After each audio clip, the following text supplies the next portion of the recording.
Bueno amigos, tengo el gusto de dar la bienvenida a este excelente panel que tenemos acá con nosotros en esta edición que dijimos que iba a estar dedicada en gran parte al tema del autismo. Y es que abril es el mes dedicado a la toma de conciencia, yo diría mantener la conciencia sobre la realidad del espectro autista en Puerto Rico.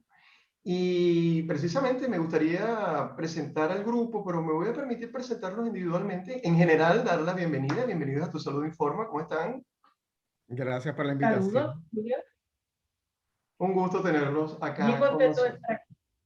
Nosotros también, y agradecidos por haber tomado este tiempo para compartir con nosotros. Bueno, me gustaría justamente comenzar con la doctora Laura Delis, quien es psicóloga clínica, además es la directora del Centro de Autismo de Ponce, conocido como CEPA.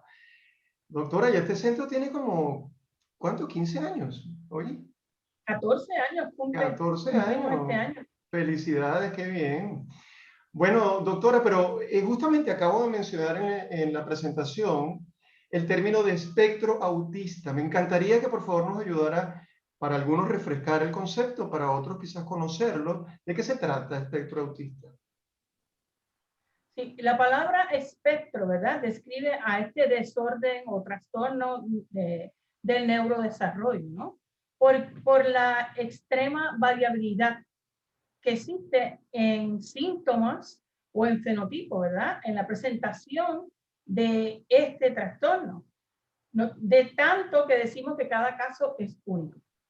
Hay un sinnúmero de síntomas que caracterizan este trastorno, pero no hay ni uno solo de esos síntomas que es únicamente correspondiente al autismo y no hay ni un niño que tenga todos estos síntomas o ninguna persona que tenga todos estos síntomas. Así que cada persona con autismo tiene un perfil único de necesidades, pero aún más importante de fortaleza, ¿verdad? Que queremos robustecer a través de nuestras intervenciones, ¿no? Y trabajo con estas familias. Así que espectro significa o se dirige a esa diversidad que hay entre un niño y otro niño, o una persona y otra persona. Así que mayormente es eso. Y esta es las principales dificultades de un niño que tenga este trastorno son problemas en la socialización y la interacción social y la comunicación social. Y además la presencia de conductas que son repetitivas, estereotipadas y unos intereses bien sobreenfocados que también a veces acompañan a unos problemas de integración sensorial, de cómo se percibe y cómo se responde a los estímulos sensoriales del ambiente. Doctora, que me parece importante que usted hizo la acotación, mencionó niños y luego dijo personas en general, porque estamos como más acostumbrados a pensar primero solamente en autismo y ahora pues es bueno reformular este concepto, estamos hablando de un espectro, ¿no? De un grupo, pero que no solamente se presentan estas dificultades, digamos, de socialización o de relaciones interpersonales en niños, sino también pues en adultos. Existen adultos con este tipo de espectro, ¿no? Autista. Sí, mi propia primera reacción es hablar de niños con autismo y por eso me autocorrijo yo, porque de verdad tenemos que ir dejando eso. Los niños con autismo son adolescentes con autismo, son jóvenes adultos con autismo y son viejitos con autismo.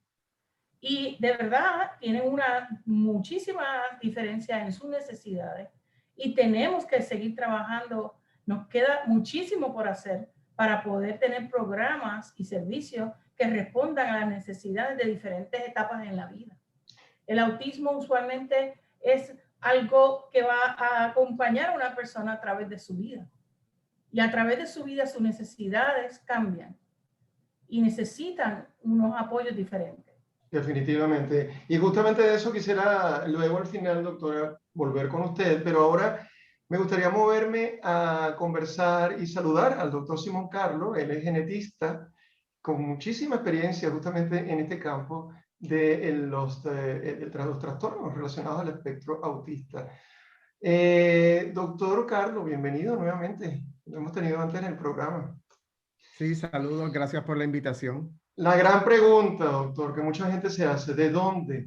¿Por qué ocurre el autismo? ¿Cuál es la causa del autismo? El autismo tiene un origen multifactorial. O sea, sabemos que hay genes que se asocian al autismo y sabemos que hay otros cambios. En algunos casos pueden ser cambios metabólicos, pero obviamente tienen también su origen en la parte genética y pueden causar cambios en ese neurodesarrollo que estaba mencionando la doctora Delis. Es bien importante que sepamos que el diagnóstico de autismo no se hace con una prueba de sangre.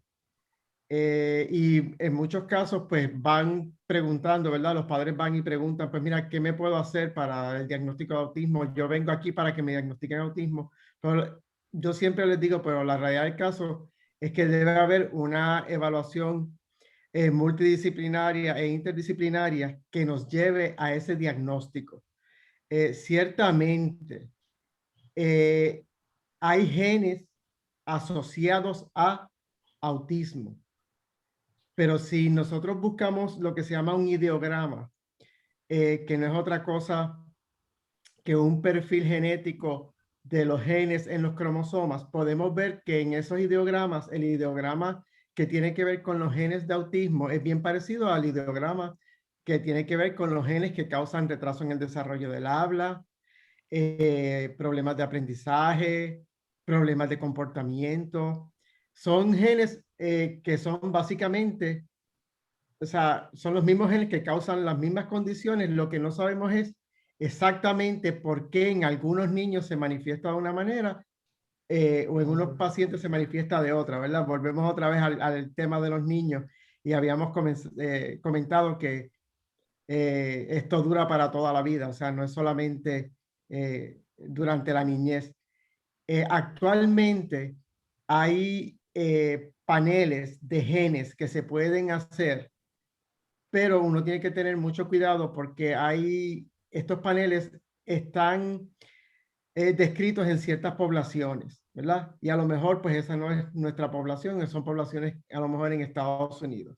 Y otra cosa que quería mencionar es que este mes no es solamente el mes de la concientización sobre el autismo, ya desde hace par de años se están tratando de cambiarlo un poquito y tratando de que utilicemos más bien el tema de aceptación del autismo. ¿Por qué? Porque no importa cuánto nosotros le enseñemos a la población que es el autismo, que es un espectro, créanme que uno sale y puede encontrarse con niños y, ¿verdad?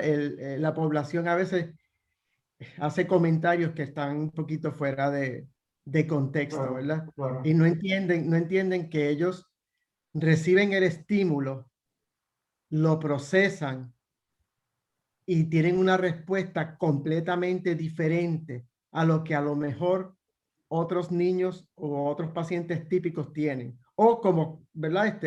Responderíamos nosotros Claro. hacia ese estímulo. O sea que eso para mí es bien importante. Eh, como médico, a mí me fascina este tema y en la oficina, una de las cosas que yo hago es que yo los dejo hacer lo que les da la gana, porque esa es la única manera que yo puedo eventualmente interactuar con ellos y ver, o sea, ganármelos para que entonces yo ver si de verdad ese niño, ¿verdad? ¿Cuál es el pronóstico desde el punto de vista médico? Qué O sea importante, que doctor Carlos, perdón que le interrumpa, pero qué importante este mensaje. Me parece importante.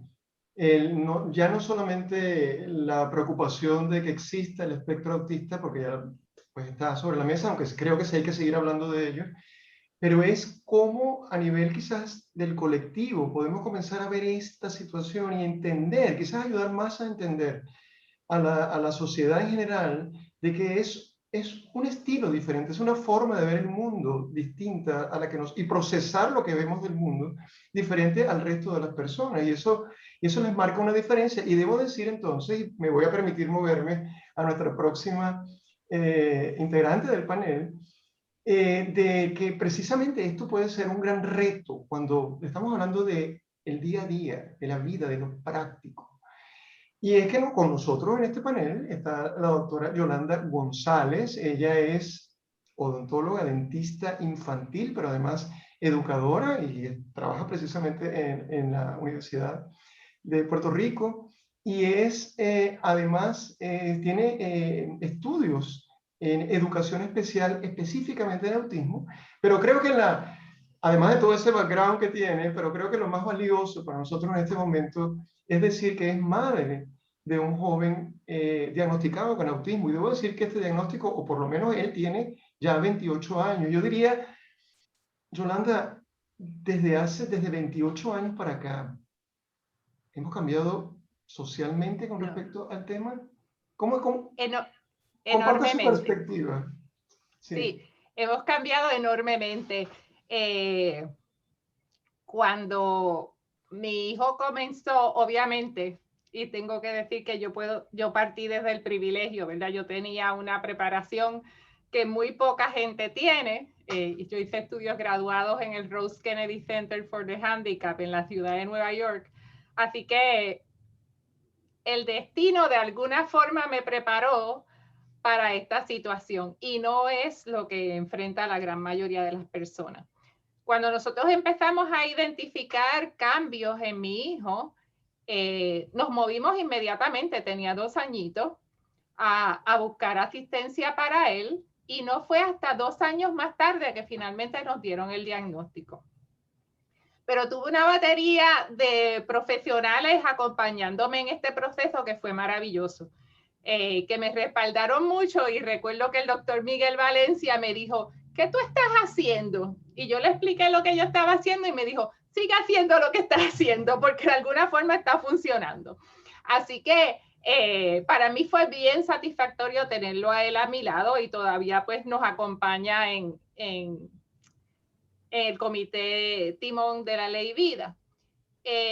Nosotros trabajamos a Manuel siempre desde la perspectiva de que él tenía la capacidad de competir, de buscar las más altas expectativas, de tener alternativas. Eso llevó a que mamá muchas veces mintiera, porque si yo daba el diagnóstico, pues obviamente se iban a cerrar las puertas por un diagnóstico. No se le da la oportunidad al niño. Exacto.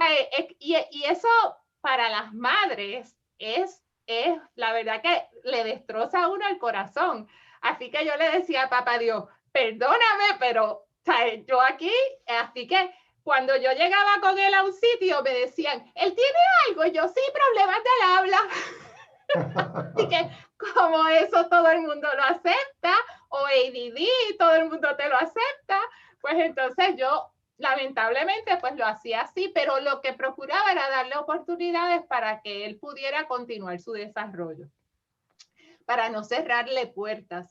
Se escriben muchas leyes, pero una cosa es que se escriben las leyes y otra cosa, como muy bien decía el doctor Simón Carlos, es que se brinden las oportunidades, que se acepte y más allá que se acepte, se valore y se respete. Porque el hecho de que mi conducta no sea la que tú esperas, no quiere decir que sea inadecuada o que no sea apropiada o que pueda lastimar a alguien o que ponga en riesgo la seguridad de una persona. Bien importante para los papás que comienzan este camino, tu hijo va a crecer tanto como tú lo acompañes. Hay veces que yo lamento mucho que las personas expliquen que el niño o la persona tiene tal condición y por eso no se le ofrezca más retos. Como bien dijo Laura, tenemos que basarnos en las fortalezas para construir. Si yo hubiera dependido de lo que eran los retos en ese momento principales para mi hijo, no hubiera construido. Pero en realidad nosotros lo que tratamos es de construir. Y por eso me dedico a la educación, porque contrario a los aspectos clínicos, nosotros partimos de un paradigma de fortalezas. Nosotros tenemos que construir. Y yo considero que la educación, todas las terapias son buenas, pero quien está día a día trabajando es la familia y los maestros. Correcto. Así que es el aspecto más positivo. Y ambos deben tener una información mucho más completa y además, yo diría que integrada, porque podemos educar por acá, podemos dedicar por acá, pero creo que unidos siempre somos mucho más fuertes. Se nos fue el tiempo, realmente extraordinario este panel. Los voy a invitar porque me encantaría que en el futuro pudiésemos ampliar un poquito más sobre este tema, pero solamente no nos queda mucho tiempo, o mejor dicho, se nos terminó el tiempo, pero doctora Delis, me gustaría que usted, por favor, diera el número de teléfono de CEPA, que si alguien quiere tener una mayor información, pues pueda llamar y consultar con ustedes. Sí, el teléfono del centro es 284-2900, el área code 787. 284 Y estamos 284-2900. 00. Y estamos en la calle Sol, esquina Capitán Correa, en Ponce. Muy bien. Mismo pueblo. Pues de nuevo, muchísimas gracias, doctora Delis, doctora González, doctor Simón Carlos. Gracias por haber estado con nosotros. Un gusto haberlos tenido en el programa. Gracias a ti por la invitación. Hasta una próxima ocasión.